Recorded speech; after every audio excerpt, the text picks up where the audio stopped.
Hey, what's up guys, welcome back to my YouTube channel. So guys, in this video I'm going to show you how to fix Assistive turn not moving on iPhone.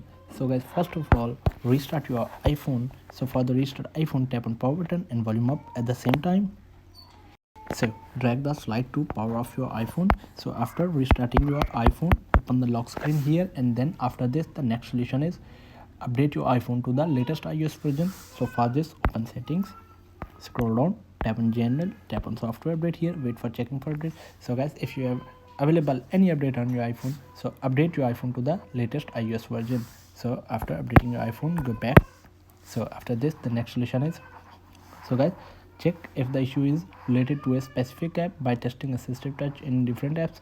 If the issue is specific to a particular app, contact the developer of the app for assistance. So after this the next solution is reset your iPhone settings. So for this, open settings, scroll down, tap on general, scroll down, tap on transfer or reset iPhone, tap on reset all settings here, enter your passcode. So guys, this will reset all settings. No data or media will be deleted from your iPhone. So guys, here are the some simple solutions to fix this issue. So guys, thanks for watching this video. Please like, share and subscribe. Thank you guys. See you in the next video. Thank you.